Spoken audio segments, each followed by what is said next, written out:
નમસ્કાર વિદ્યાર્થી મિત્રો, ધોરણ 9 ની અંદર વિજ્ઞાન અને ટેકનોલોજી ના વિડિયો લેક્ચર ની અંદર તમારા બધાનું સ્વાગત છે। પ્રજ્વાલિતો જ્ઞાનમય પ્રદીપની સાથે આજે આપણે ફરીથી લેક્ચરની શરૂઆત કરીએ। આપણે અગાઉ કોષની વાત શીખી ગયા છીએ, કોષ, રસ, પટલ ની વાત પણ શીખી ગયા છીએ। આજે આપણે સુકોષ કેન્દ્રીય કોષનું કોષ કેન્દ્ર જોવાનું છે। એટલે આજે આપણે કોષ કેન્દ્રની ટૂંકનોંધ વિશે આપણે ભણવાના છીએ। એની આખી માહિતી અહીંયા તમારી સામે આપણે મૂકેલી છે। તો કોષ કેન્દ્ર ના બંધારણમાં બે ભાગ પડે છે, એટલે બે ભાગમાં તે આખું વહેંચાયેલું છે। એક છે કોષ કેન્દ્ર પટલ અને બીજું છે રંગસૂત્રીય દ્રવ્ય। અહીંયા તમને આપણે કોષ કેન્દ્રની આકૃતિ બતાવી છે, જેમાં તમે જોઈ શકો છો કે આ જે ફરતો આખો ભાગ છે જે છે કોષ કેન્દ્ર પટલ। બરાબર, આ જે અંદરના જે ભાગ છે, બધા જે ટપકા બતાવ્યા છે, જે કોષ કેન્દ્ર રસ છે, અને આ જે રચના તમને બતાવી છે તે રંગસૂત્રીય દ્રવ્ય છે। તો સૌથી પહેલી વાત કરીએ આપણે કોષ કેન્દ્ર પટલ। કોષ કેન્દ્રની બહારની તરફ એક બેવડું આવરણ હોય છે, અને એ જે બેવડું આવરણ છે જેને આપણે કોષ કેન્દ્ર પટલ કહીએ છીએ। કોષ કેન્દ્ર પટલમાં છિદ્રો હોય છે, અને છિદ્રો દ્વારા તે દ્રવ્યનું કોષ કેન્દ્રની અંદરની તરફ અને કોષ રસની બહારની તરફ તે વિનિમય કરવા માટે તે છિદ્રો જવાબદાર છે। એટલે તેની અંદર છિદ્રો હોય છે કે જે છિદ્રોની મદદથી કોષ કેન્દ્રની અંદર રહેલું દ્રવ્ય કોષ રસ, જે આની બહારનો ભાગ જે છે તે કોષ રસ વાળો છે, એટલે કોષ રસ ની બહાર અને આની અંદર, આ બંનેની અંદર જે દ્રવ્યોનું શું થાય, વિનિમય થાય। વિનિમયનો મતલબ શું થાય, તો આપલે થાય। એટલે કોષ કેન્દ્રની અંદર રહેલું દ્રવ્યને બહાર નીકળવું હોય અથવા બહાર રહેલા દ્રવ્યને અંદર જવું હોય તો એ જે વિનિમયની પ્રક્રિયા છે જે કોષ કેન્દ્ર પટલમાં રહેલા છિદ્રો દ્વારા થાય છે, અને આ રીતે તે વિનિમયની પ્રક્રિયા થતી જોવા મળે છે। તો આ થઈ વાત કોષ કેન્દ્ર પટલની। બીજી વાત છે રંગસૂત્રીય દ્રવ્ય। કોષોના વિભાજન અવસ્થામાં ન હોય તેમાં રંગસૂત્રીય દ્રવ્ય દોરીના જથ્થા જેવી રચના હોય છે। આ યાદ રાખજો, જ્યારે કોષ વિભાજન ન થતું હોય, જ્યારે કોષ વિભાજન અવસ્થામાં ન હોય ત્યારે રંગસૂત્રીય દ્રવ્ય દોરીના જથ્થા જેવી રચના ધરાવે છે, અને રંગસૂત્રીય દ્રવ્યના ભાગ સ્વરૂપે આપણને DNA આવેલું હોય છે। એટલે રંગસૂત્રીય દ્રવ્યનો એક ભાગ એટલે કોણ, DNA। DNA નું પૂરું નામ છે ડીઓક્સીરીબોઝ-ન્યુક્લિક એસિડ। ઓકે, કોષ વિભાજન તરફ આગળ વધીએ, જ્યારે કોષ વિભાજન તરફ આગળ વધીએ ત્યારે રંગસૂત્રીય દ્રવ્ય સળિયા જેવા આકારની રચના ધારણ કરે છે, અને તે સળિયા જેવા આકારની રચના જેને આપણે રંગસૂત્ર કહીએ છીએ। આ ધ્યાન રાખજો, કોષ વિભાજન અવસ્થામાં ના હોય ત્યારે રંગસૂત્રીય દ્રવ્ય દોરીના જથ્થા જેવી રચના ધરાવે છે, અને જ્યારે કોષ વિભાજન તરફ આગળ વધે ત્યારે રંગસૂત્રીય દ્રવ્ય સળિયા જેવો આકાર ધારણ કરે છે, અને એ સળિયા જેવા આકારને આપણે રંગસૂત્ર કહીએ છીએ। તો રંગસૂત્રો શેના માટે જવાબદાર છે, તો રંગસૂત્રો આનુવંશિકતા માટેની માહિતી DNA ના અણુ દ્વારા આપે છે। એટલે કે આનુવંશિકતા માટે, એટલે કે એક પેઢીમાંથી બીજી પેઢીમાં વારસાગત લક્ષણોનું વહન કરવા માટે રંગસૂત્રો જવાબદાર છે અને તેના માટેનો મુખ્ય ઘટક એટલે કોણ? તો DNA ના અણુ. રંગસૂત્રોમાં DNA છે. આ ધ્યાન રાખજો વિદ્યાર્થી મિત્રો, આપણે ક્યાં જઈ રહ્યા છીએ? આપણું આ કોષ કેન્દ્ર છે. કોષ કેન્દ્રની અંદર રંગસૂત્ર દ્રવ્ય છે. રંગસૂત્ર દ્રવ્ય જ્યારે કોષ વિભાજન તરફ આગળ વધશે ત્યારે સળિયાના આકાર જેવી રચના થશે, જેને આપણે રંગસૂત્ર કહીએ છીએ. આ રંગસૂત્રોમાં DNA છે અને DNA પ્રોટીન ધરાવે છે. ઓકે, રંગસૂત્રોમાં DNA ના અણુ છે અને DNA ના અણુ જે પ્રોટીન ધરાવે છે. DNA ના અણુ કોષના બંધારણ અને આયોજનની જરૂરી માહિતી ધરાવે છે. DNA ના અણુ કોષના બંધારણ અને આયોજનની શું કરે છે? જરૂરી માહિતી ધરાવે છે. અને DNA ના કાર્યકારી ટુકડાને જનીન કહે છે. યાદ રાખજો, જનીન. અહીંયા DNA ની આપણે રચના બતાવી છે, જેમાં એનો આટલો જે ટુકડો છે જેને કાર્યકારી ટુકડો કહેવાય અને કાર્યકારી ટુકડાને આપણે શું કહીએ છીએ? જનીન કહીએ છીએ. એટલે DNA ના કાર્યકારી ટુકડાને જનીન કહે છે. તેનું કાર્ય શું છે? તો કોષોમાં થતી જે ક્રિયાઓ છે, તમામ પ્રકારની ક્રિયાઓ છે, આ તમામ પ્રકારની ક્રિયાઓનું શું કરશે? નિયમન કરશે. એટલે એને નિયામકી પણ કહેવાય. જે કોષોમાં ચાલતી તમામ ક્રિયાઓનું નિયમન કરે છે, માટે તેને નિયામકી પણ કહે છે. બીજું, કોષીય પ્રજનન દરમિયાન કેન્દ્રસ્થ ભાગ ભજવે છે. એટલે કે મુખ્ય ભાગ. કેન્દ્રસ્થ ભાગનો મતલબ શું થાય? મુખ્ય ભાગ ભજવે છે. કોષીય પ્રજનન દરમિયાન તે DNA રંગસૂત્રો જે કેન્દ્રસ્થ ભાગ ભજવે છે, એટલે મુખ્ય રોલ, મુખ્ય સ્થાન તે કોષીય પ્રજનન દરમિયાન કોનું છે? તો રંગસૂત્રીય દ્રવ્ય, જેમાં રહેલા રંગસૂત્રો અને તેમાં રહેલું DNA જે કેન્દ્રસ્થ ભાગ ભજવે છે. આ પ્રક્રિયાથી એક કોષમાંથી બે કોષો બને છે, જેને આપણે કોષ વિભાજન કહીએ છીએ. જેને આપણે શું કહીએ છીએ? કોષ વિભાજન. એક કોષમાંથી બે કોષો જે બનવાની ક્રિયા છે, જેને આપણે કોષ વિભાજન કહીએ છીએ. કોષની આ જે રાસાયણિક પ્રવૃત્તિ છે, જેના દ્વારા કોષને પરિપક્વતા તરફ આગળ લઈ જવાનું પણ તે કાર્ય કરે છે. આ તેના કાર્યો છે. પહેલું કાર્ય હતું તમામ ક્રિયાઓનું નિયમન કરે છે. બીજું, કોષીય પ્રજનનમાં કેન્દ્ર સ્થાન છે, માટે એક કોષમાંથી બે કોષ બને, કોષ વિભાજન કરે. ત્રીજું કાર્ય છે કોષની રાસાયણિક પ્રવૃત્તિ દ્વારા કોષને પરિપક્વતા તરફ આગળ લઈ જાય છે. તેવી જ રીતે ચોથી વાત છે કે રંગસૂત્રોમાં રહેલા જે DNA ના અણુ છે, જે વારસાગત લક્ષણોની માહિતીને એક પેઢીમાંથી બીજી પેઢીમાં, એટલે કે વારસાગત લક્ષણોનું અનુગામી પેઢીમાં વહન કરે છે. એક પેઢીમાંથી બીજી પેઢીમાં વારસાગત લક્ષણોનું વહન કરવાનું કામ કોણ કરે? તો DNA ના અણુઓ કરે છે.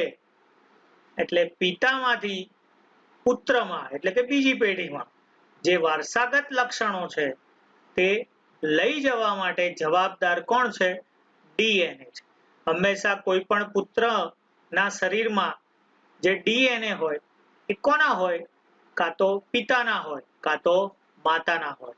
એટલે પુત્રની અંદર જે લક્ષણો હોય તે વારસાગત પેઢીમાં જે ઉતરે છે એ DNA ના અણુને લીધે હોય છે. આપણા ત્યાં એક કહેવત પણ છે, બાપ એવા બેટા અને વડ એવા ટેટા. એનું કારણ કે હંમેશા મા બાપના જે લક્ષણો છે, મા બાપના જે DNA છે એ બીજી પેઢીમાં એટલે કે પુત્રમાં તે જાય છે, એટલે કે તેના DNA જે છે, DNA ના અણુ એ વારસાગત પેઢીમાં ઉતરી આવે છે. એટલે તે લક્ષણો માટે DNA જવાબદાર છે. આ એનું શું થયું? કાર્ય થયું. પહેલું કાર્ય હતું તમામ ક્રિયાઓનું નિયમન કરે. બીજું કાર્ય છે કોષીય પ્રજનનમાં કેન્દ્રીય સ્થાન છે માટે કોષ વિભાજન કરે. ત્રીજું કાર્ય હતું રાસાયણિક પ્રવૃત્તિમાં કોષને પરિપક્વ બનાવે, આગળ લઈ જાય. અને ચોથું કાર્ય છે કે DNA ના અણુ વારસાગત પેઢીમાં લક્ષણોનું શું કરે? વહન કરે છે. તો આ થઈ આપણી સુકોષ કેન્દ્રી કોષ ધરાવતા સજીવોના કોષ કેન્દ્રની ટૂંક નોંધ, જેના બંધારણમાં બે ભાગ પડ્યા, કોષ કેન્દ્ર પટલ અને રંગસૂત્રીય દ્રવ્ય, જેની આપણે અહીંયા આખી ટૂંક નોંધ તમારી સામે રાખેલી છે, જેના મુદ્દા પાડીને તમારે પૂરા વાક્યમાં શું કરવાના છે? લખવાના છે. કોષ કેન્દ્રને આધારે સજીવ કોષની અંદર બે પ્રકાર પડે છે. આપણે અહીંયા સુકોષ કેન્દ્રી કોષ કેન્દ્રની વાત કરી, પણ કોષ કેન્દ્રને આધારે સજીવ કોષના બે પ્રકાર પડે છે.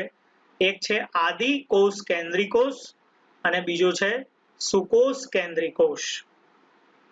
તો આદિ કોષ કેન્દ્રી કોષ અને સુકોષ કેન્દ્રી કોષ આ બેમાં શું ફરક છે તે અહીંયા આપણે બતાવ્યો છે.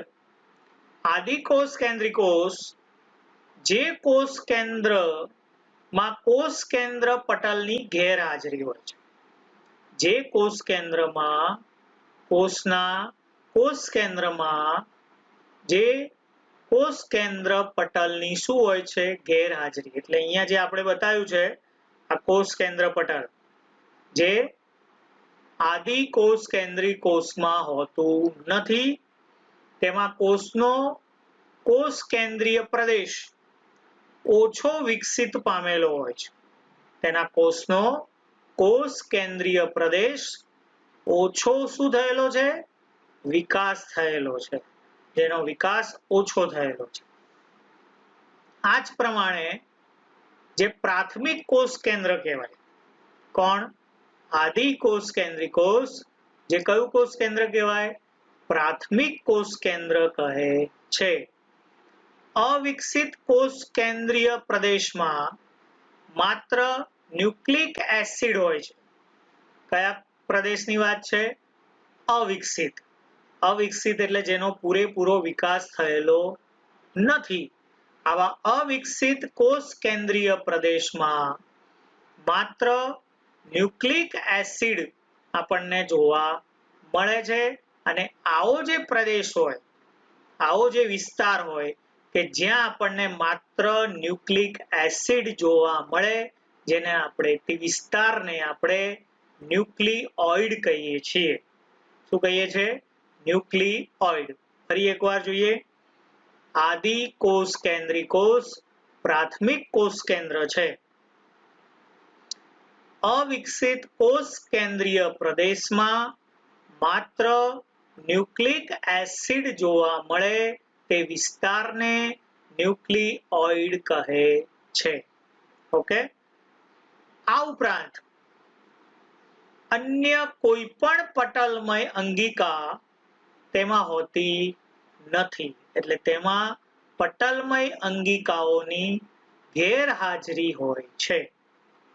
જે અહીંયા સુકોષ કેન્દ્રી કોષની અંદર પટલમય અંગિકા હોય, જે કોષ કેન્દ્રની સાથે એટલે રંગ, અહીંયા કોષ રસ હોય, કોષ રસની અંદર આપણને અંગિકાઓ આવશે, જે નેક્સ્ટ લેક્ચરમાં આપણે તે અંગિકાઓ વિશે જોઈશું. પણ તેમાં કોઈ અન્ય પટલમય અંગિકાઓ હોતી નથી. સુકોષ કેન્દ્રી કોષ આ થયું આદિકોષ કેન્દ્રી કોષ. તેના મુદ્દા જોઈએ આપણે સુકોષ કેન્દ્રી કોષના આગળ. જે કોષના અંદર કોષ કેન્દ્ર પટલની હાજરી હોય છે, જે કોષમાં કોષ કેન્દ્ર પટલની હાજરી છે. અહીંયા તમે જોઈ શકો છો તમારી સામે સુકોષ કેન્દ્રી કોષ અહીંયા આપણે બતાવ્યો છે અને સુકોષ કેન્દ્રી કોષની અંદર તમને અહીંયા શું જોવા મળે છે? કોષ કેન્દ્ર પટલ, એટલે જેમાં કોષ કેન્દ્ર પટલની શું છે? હાજરી છે. જેના કોષમાં કોષ કેન્દ્રીય પ્રદેશ સુવિકસિત છે. જે કોષમાં કોષ કેન્દ્રીય પ્રદેશ કેવું છે? સુવિકસિત છે. અહીંયા કેવું હતું? ઓછો વિકાસ થયેલો છે. કોષ કેન્દ્રમાં સુવિકસિત કોષ કેન્દ્ર છે. અહીંયા આપણે કોષ કેન્દ્ર બતાવ્યું છે જે કેવું છે? સુવિકસિત છે. અહીંયા કેવું હતું? પ્રાથમિક કોષ કેન્દ્ર છે. જ્યારે અહીંયા સુવિકસિત શું હોય છે? કોષ કેન્દ્ર હોય છે. જેમાં ન્યુક્લિક એસિડ તો હોય છે, સાથે પ્રોટીનના બનેલા રંગસૂત્રોનું પણ આયોજન હોય છે. જ્યારે અહીંયા માત્ર ન્યુક્લિક એસિડ હોય છે. જ્યારે અહીંયા ન્યુક્લિક એસિડની સાથે સાથે પ્રોટીનના બનેલા રંગસૂત્રોનું પણ શું હોય છે? આયોજન. જે આપણે અહીંયા આકૃતિમાં રંગસૂત્રીય દ્રવ્ય બતાવ્યા છે, એ રંગસૂત્રીય દ્રવ્ય જ્યારે કોષ વિભાજન તરફ આગળ જાય ત્યારે સળિયા જેવી રચના બનાવે, જેને આપણે શું કહીએ છીએ? રંગસૂત્રો. તો રંગસૂત્રોનું પણ તેમાં શું હોય છે? આયોજન હોય છે. અને તેમાં ઘણી બધી અન્ય પટલમય અંગિકાઓની પણ શું હોય છે?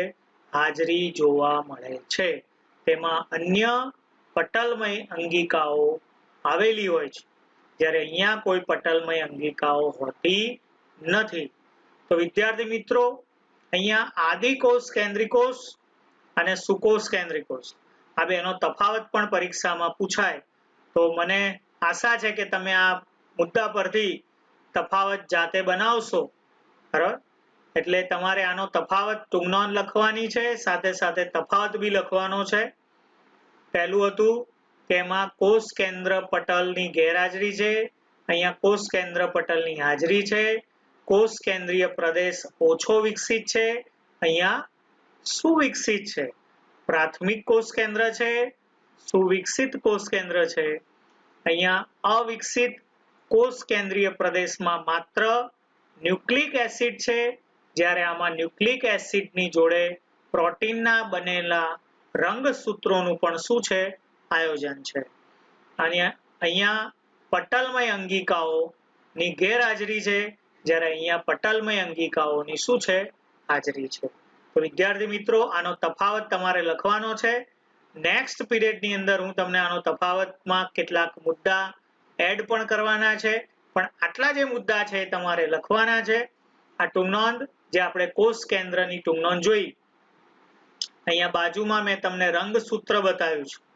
આપણે અહીંયા આગળ વાત કરી હતી કે કોષ વિભાજન તરફ જ્યારે આગળ વધે ત્યારે રંગસૂત્રીય દ્રવ્ય સળિયા જેવો આકાર ધારણ કરે છે. આ જે આકાર છે, સળિયા જેવો આકાર તમને દેખાય છે, જે કોનો છે? તો રંગસૂત્ર છે. અને આ જે આકૃતિ છે તે કોની છે? તો DNA એટલે કે ડીઓક્સી રિબોઝ ન્યુક્લિક એસિડ. અને DNA ના કાર્યરત ખંડને એટલે આ જે ટુકડો છે જેને આપણે જનીન કહીએ છીએ. અને આ છે સુકોષ કેન્દ્રીકોષનું કોષ કેન્દ્ર. તો આ બધી જ આકૃતિઓ તમારે સરસ પેન્સિલથી વ્યવસ્થિત રીતે તમારે દોરવાની છે. સારામાં સારી રીતે આકૃતિ દોરો. ટૂંક નોંધ 2 થી 3 વખત વિડીયોમાં જોવો. મુદ્દા પાડીને ચોપડી કે નવનીતનો ઉપયોગ કરીને પૂરા વાક્યમાં લખો. કેટલાક વિદ્યાર્થીઓ આવું મારી જેમ લખતા હશે, પણ આવું મારી જેવું તૂટક લખવાનું નથી. અહીંયા મેં ખાલી તમને સમજાવવા માટે શોર્ટમાં મુદ્દા લખ્યા છે. તમારે પૂરા વાક્યમાં તે મુદ્દા લખવાના છે. અને તે ટૂંક નોંધ એક વખત લખો અને 2 થી 3 વખત વાંચો, તૈયાર કરો. અને આ જ રીતે આપણે વિદ્યાના મંદિરની અંદર વિડીયોના માધ્યમથી આપણે વિદ્યા લઈએ છીએ, અને તે પણ આપણું વિડીયોના માધ્યમથી આપણું આ વિદ્યા મંદિર છે. અને તે રીતે આપણે વિદ્યા લઈએ, કારણ કે વિદ્યા જેવો બીજો કોઈ મિત્ર નથી. તો આ જ રીતે આપણે નેક્સ્ટ લેક્ચરમાં નેક્સ્ટ વિડીયોમાં આપણે કંઈક નવું શીખશું. ત્યાં સુધી બધાને આભાર.